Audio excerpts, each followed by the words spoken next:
guys, this is Naman Pathak and welcome to All in Digital Vidyapeeth. Guys, in this video, we will talk about some important MCQs related to the chapter 1 Introduction of UHB, that is, Understanding the Human Being Comprehensively, Human Aspirations and its Fulfillment. So guys, इस video में हम कुछ topics से related सारे MCQs को discuss करेंगे और वो टॉपिक्स के नेम है the basic human aspirations and their fulfilment through right understanding and resolution, all encompassing resolution for a human being, its detail and solution of problems in the light of resolution. So इस video में हमारे total 50 questions होने वाले हैं जो complete unit first से related होंगे. सारे टॉपिक्स को कवर कर दिया है उन 50 क्वेश्चनों में. इस वीडियो में 25 क्वेश्चन डिस्कस करूंगा. नेक्स्ट वीडियो में मैं बचे हुए 25 क्वेश्चनों को डिस्कस करूंगा क्योंकि वीडियो की लेंथ बहुत ज़्यादा बड़ी हो जाएगी.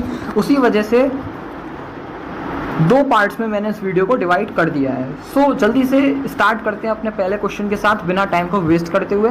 सो अपना पहला क्वेश्चन है, विच of the following dimensions among the happiness is harmony and integration eight individual level. तो इनमें से हमारी ऐसी कौन सी डायमेंशंस हैं जो ये बताती हैं कि हैप्पीनेस क्या एक हार्मनी है और इंटीग्रेशन है एक इंडिविजुअल लेवल पे. तो उसमें हमारा सेल्फ थॉट भी करेक्ट आंसर है, बिहेवियर भी करेक्ट है, वर्क एंड रियलाइजेशन भी करेक्ट है, इसलिए डी ऑल ऑफ दीज हमारा करेक्ट आंसर होगा. सेकंड क्वेश्चन की तरफ मूव करते हैं, which of the following levels among the individual aspire to harmony and integration at the society level. So इस क्वेश्चन में हमको वो लेवल बताने हैं जिसमें हमारे कोई भी इंडिविजुअल किसी हार्मोनी से एस्पायर होता है या फिर किसी इंटीग्रेशन से एस्पायर होता है सोसाइटल लेवल पे, मतलब सोसाइटी के लेवल पे. तो वो हमारा इंडिविजुअल भी हो सकता है, वो हमारी फैमिली भी हो सकती है, वो हमारी सोसाइटी भी हो सकती है, वो हमारा नेचर भी हो सकता है, या फिर हम नेचर की जगह एग्जिस्टेंस भी बोल सकते हैं, वो भी हो सकता है. तो इसका आंसर भी हमारा डी होगा, all of these. Third question को देखते हैं, which of the following statement और स्टेटमेंट्स इज और are incorrect regarding the basic aspiration of human being. तो इसमें से हमें ये बताना है कौन सी स्टेटमेंट या फिर स्टेटमेंट्स भी हो सकती हैं, दोनों एक या एक से ज़्यादा भी हो सकती हैं, तो कौन सी हमारी बेसिक एस्पिरेशन के लिए इनकरेक्ट हैं. तो पहली statement, every human being aspires to be happy. तो हर ह्यूमन बीइंग खुश रहना चाहता है, तो ये बात सच है. Second, the outcome from his effort depend on the focus of the effort, specifically his notions about his happiness. हाँ, तो ये भी बात सही है क्योंकि जो उसके आउटकम्स होंगे उसके एफर्ट के लिए वो उसके फोकस पे डिपेंड करते हैं कि वो किस चीज़ पे हमारे एफर्ट डाल रहा है. अगर वो स्पेसिफिकली उन चीज़ों पे अपने माइंड को डालेगा जहाँ से उसको हैप्पीनेस मिलेगी तो ऑटोमेटिकली वो एस्पायर होगा हैप्पी के लिए. तो यहाँ पर हमारा कोई भी स्टेटमेंट गलत नहीं है, तो इसलिए इसका भी आंसर क्या होगा, करेक्ट डी होगा, none of these. Fourth question की तरफ मूव करते हैं, basic aspiration is the innate need of every human being regardless of. तो इस क्वेश्चन को समझने से पहले आपको पता होना चाहिए कि इनेट का मतलब क्या होता है. तो अगर आप इनेट का मतलब जानना चाहते हैं तो उसका मतलब जन्मजात होता है या फिर स्वाभाविक होता है. तो बेसिकली इस क्वेश्चन का मतलब यही हुआ कि किसी भी ह्यूमन बीइंग के लिए जो उसकी बेसिक एस्पिरेशन होती है वो उसकी बचपन से ही ज़रूरत होती है, जब से वो जन्म लेता है. लेकिन किन चीज़ों को छोड़कर, तो पहली चीज़ है वो कास्ट नहीं होनी चाहिए, दूसरा जेंडर नहीं होना चाहिए, सोसाइटी हो सकती है, इसलिए इसका जो करेक्ट ऑप्शन रहेगा वो सी रहेगा, both A and B. Fifth question की तरफ मूव करते हैं, the basic root of all our aspiration and the resulting actions are continuous dash and dash. तो किसी भी एस्पिरेशन के लिए या फिर उसके जो रिजल्टिंग एक्शंस होंगे उसके लिए हमारे जो उसकी जो बेसिक जड़ है, उस चीज़ की जो बेसिक जड़ है वो हमारी कौन सी 2 चीज़ें हैं जो हमें कंटिन्यूसली मिलनी चाहिए, वो है हमारी हैप्पीनेस और प्रॉस्पेरिटी. सो हमारा करेक्ट ऑप्शन ए रहेगा. 6 क्वेश्चन की तरफ मूव करते हैं, which 2 factors are the main reason for all our endeavours.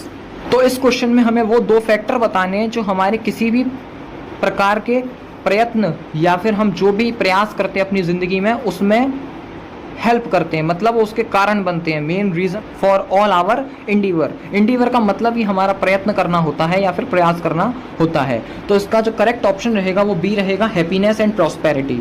7th question की तरफ मूव करते हैं, what is the solution to our present state. तो किसी भी प्रेजेंट स्टेट के जो सोल्यूशन है वो क्या होना चाहिए, वो होना चाहिए हमारी नीड ऑफ राइट अंडरस्टैंडिंग. अगर हमारे अंदर राइट अंडरस्टैंडिंग होगी तो कितनी भी गंदी से गंदी सिचुएशन, खराब से खराब सिचुएशन आ जाए, हम तब भी खुश रह सकते हैं, हैप्पी रह सकते हैं.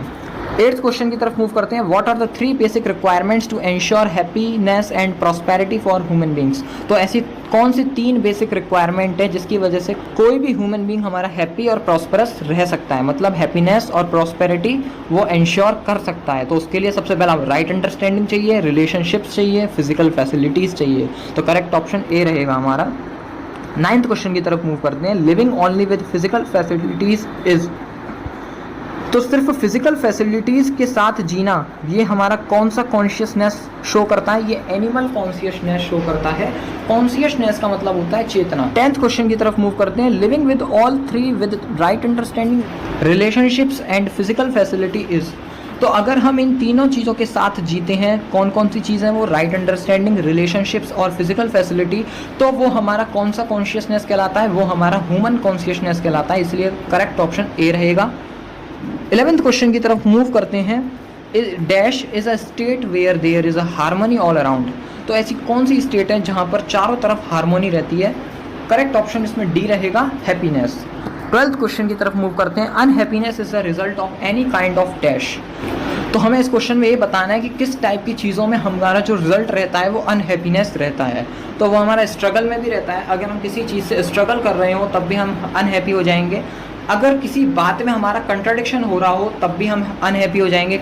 या फिर कन्फ्लिक्ट्स जब हो रहे हो, जब दो लोगों के बीच में कन्फ्लिक्ट्स हो रहे हो, लड़ाइयाँ हो रही हो, तब हमारे अनहैप्पीनेस क्रिएट हो जाती है। तो इसका करेक्ट ऑप्शन भी डी रहेगा, ऑल ऑफ दीज।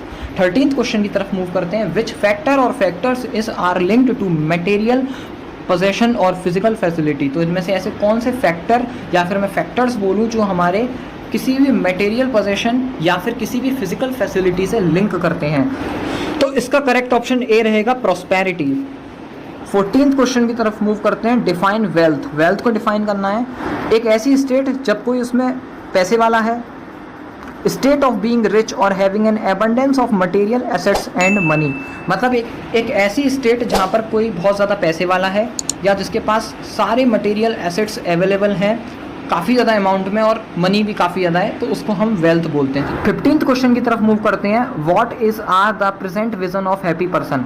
तो ये क्वेश्चन क्या कह रहा है कि आज के प्रेजेंट में एक खुशी पर्सन, एक हैप्पी पर्सन किसको समझा जाता है? मतलब जो विज़न है उसे देखने का वो क्या है? जिसके पास बहुत ज़्यादा फिजिकल फैसिलिटीज़ हों, जो बहुत ज़्यादा अपनी फिजिकल फैसिलिटीज़ का यूटिलाइजेशन कर रहा हो और उनका कंजम्पशन कर रहा होगा और उनको इकट्ठा कर रहा होगा। आज के लोगों में यही धारणा है, यही देखते हैं कि जिसके पास बहुत सारा पैसा है, जिसके पास बहुत सारी फिजिकल फैसिलिटीज़ अवेलेबल हैं, जो उन चीज़ों को इकट्ठा कर सकता है, जो उन चीज़ों का कंजम्पशन कर सकता है, वो एक हैप्पी पर्सन है। इसलिए इसका करेक्ट ऑप्शन सी होगा, both A and B. But actually में ऐसा नहीं है। 16th क्वेश्चन की तरफ मूव करते हैं। What is are the symptoms of a happy person. तो एक हैप्पी पर्सन होने के कौन कौन से हमारे सिम्टम्स हो सकते हैं? इनमें से they live their life with integrity, वो सभी लोगों के साथ मिलजुल कर रहे वो। दे एन्जॉय हारमोनियस रिलेशनशिप, वो अपने हारमोनियस रिलेशनशिप को एन्जॉय करें। They enjoy the simple things, वो छोटी छोटी चीज़ों से भी खुश रहना सीख सके, उनके साथ भी एन्जॉय कर सके। तो इसका करेक्ट ऑप्शन डी रहेगा, all of these. 17th question की तरफ मूव करते हैं। What are the consequences of happiness related to the society. तो इस क्वेश्चन में ये बताना है कि हैप्पीनेस के कौन कौन से कंसिक्वेंसेस हैं जो हमारे सोसाइटी से रिलेटेड हैं। कंसिक्वेंसेस का मतलब होता है रिजल्ट। तो इसमें हमारे लैक ऑफ ट्रस्ट हो सकता है, कम्युनलिज्म हो सकता है, एथिकल स्ट्रगल हो सकता है। इसलिए हमारा करेक्ट ऑप्शन डी रहेगा, all of these. 18th question की तरफ मूव करते हैं। What are the consequences of prevailing notion of happiness and prosperity at the individual level. एक इंडिविजुअल लेवल पर हैप्पीनेस और प्रॉस्पेरिटी को ख़त्म करने के लिए, उनको कम करने के लिए ऐसे कौन से कंसिक्वेंसेस रिजल्ट बन सकते हैं? इसमें हमारा राइजिंग प्रॉब्लम ऑफ डिप्रेशन ये भी हो सकता है, सुसाइड्स भी एक हो सकता है। तो इसके लिए हमारा जो करेक्ट ऑप्शन रहेगा वो सी रहेगा, both A and B. 19th question की तरफ मूव करते हैं। What are the consequences of prevailing notion of happiness and prosperity at family level. तो इस क्वेश्चन में हमें एक फैमिली लेवल पे डिस्कशन करना है कि अगर हम हैप्पी नहीं हैं, हम प्रॉस्परस नहीं हैं, तो उसके रिजल्ट क्या होंगे या उस चीज़ के फैक्टर्स कौन कौन से हो सकते हैं। तो ब्रेकिंग ऑफ जॉइंट फैमिलीज ये एक फैक्टर हो सकता है, डाउरी टॉर्चर्स ये एक फैक्टर हो सकता है और डिवोर्स भी एक फैक्टर हो सकता है। इसलिए करेक्ट ऑप्शन इसका भी डी रहेगा।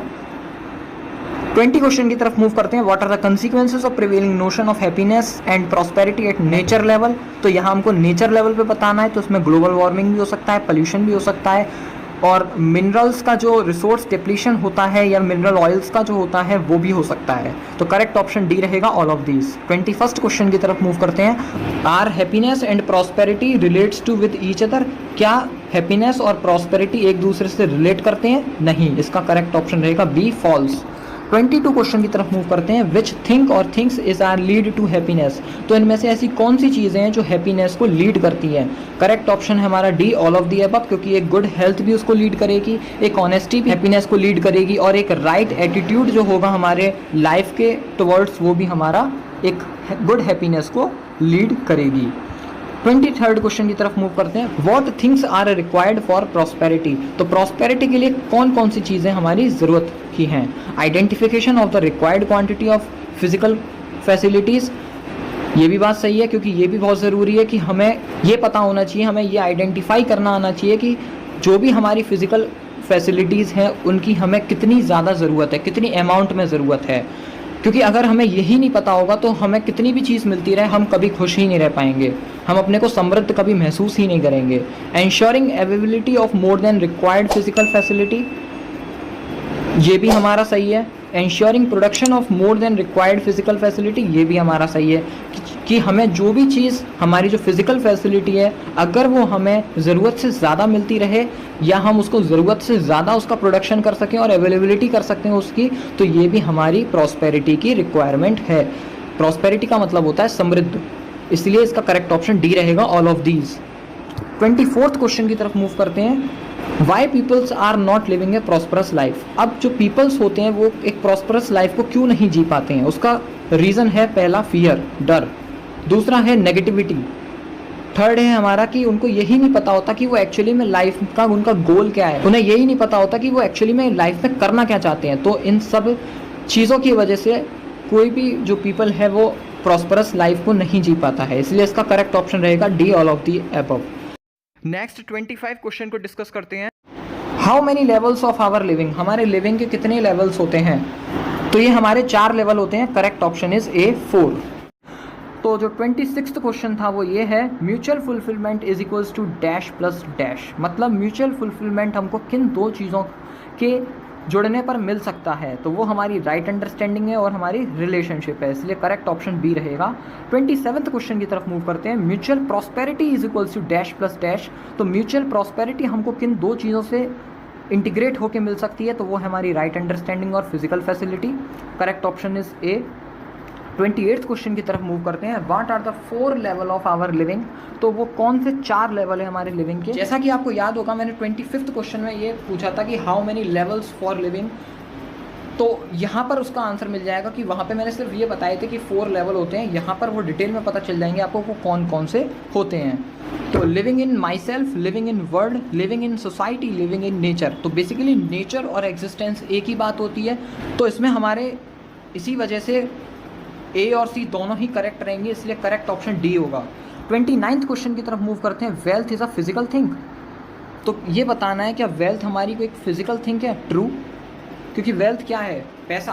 तो पैसा एक हमारी फिजिकल थिंग है, इसीलिए करेक्ट ऑप्शन ए ट्रू रहेगा। 30 क्वेश्चन की तरफ मूव करते हैं। Dash are the direct result of all kinds of influences on an individual. तो इनमें से ऐसी कौन सी चीज़ है जो किसी भी इंडिविजुअल के हर तरीके के जो इन्फ्लुएंसेस होते हैं उन पर डायरेक्ट इम्पैक्ट डालती है? तो वो है हमारे बिलीव्स, है हमारा विश्वास।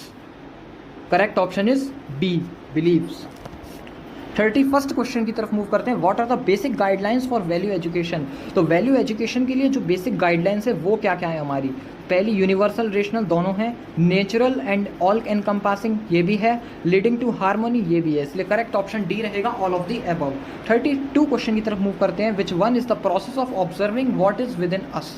तो इनमें से ऐसी कौन सी प्रोसेस है जो ये हमें ऑब्जर्व करने में हेल्प करती है कि हम एक्चुअली में है क्या? तो वो है हमारी self exploration. Correct option is C. 33 question की तरफ मूव करते हैं। The main way in which the self exploration should be carried out is through.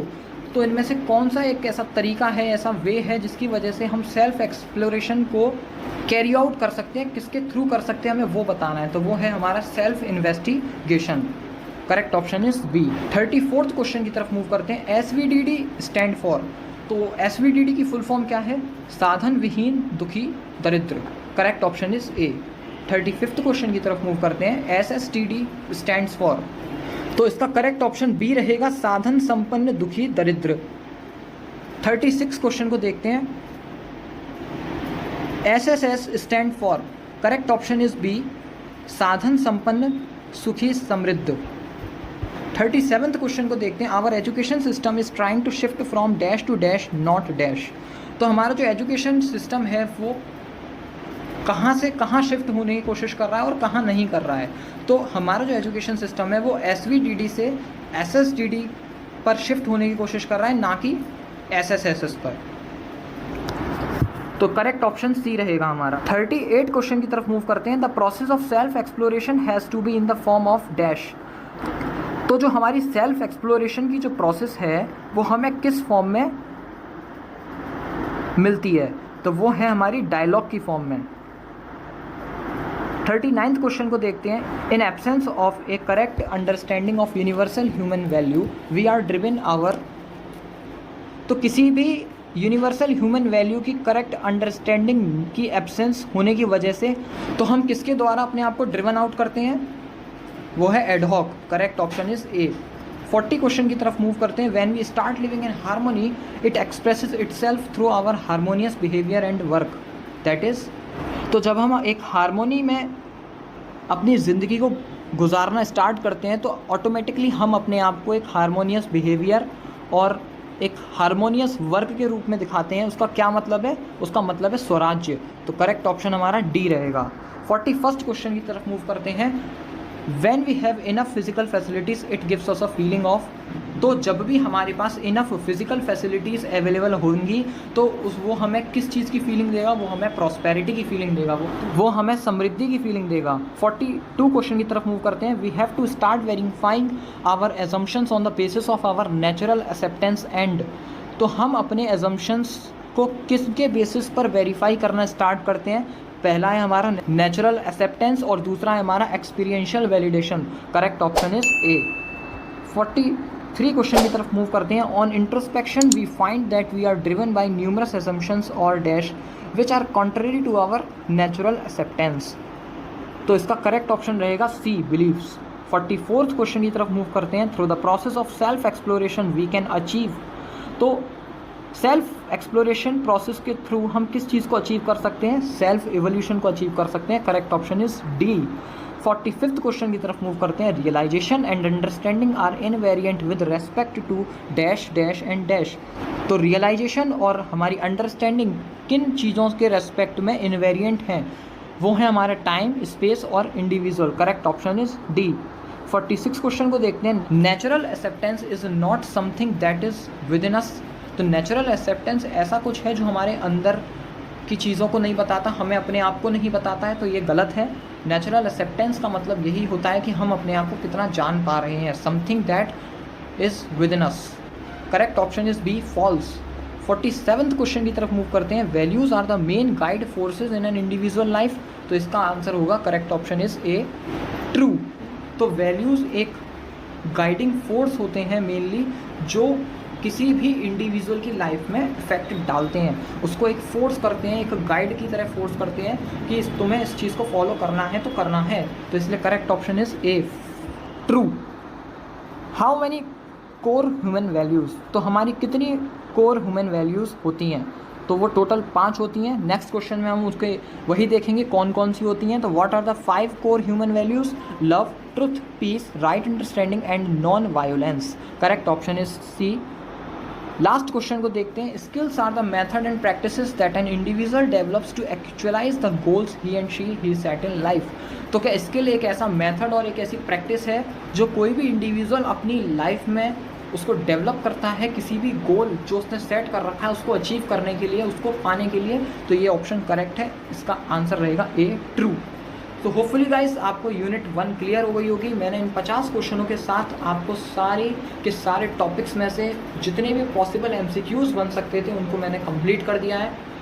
जो भी डाउट होता है आप वो मेरे को कमेंट बॉक्स में कमेंट करके क्लियर कर सकते हैं। और कोई सजेशन देना चाहते हैं रिगार्डिंग वीडियोस तो वो भी मेरे को आप दे सकते हैं। लास्ट में मेरी रिक्वेस्ट आपसे यही रहेगी कि प्लीज़ चैनल को लाइक करें, शेयर करें, सब्सक्राइब करें डिजिटल विद्यापीठ को। मिलते हैं नेक्स्ट वीडियो में यूनिट 2 के साथ। तब तक के लिए tata bye bye, take care.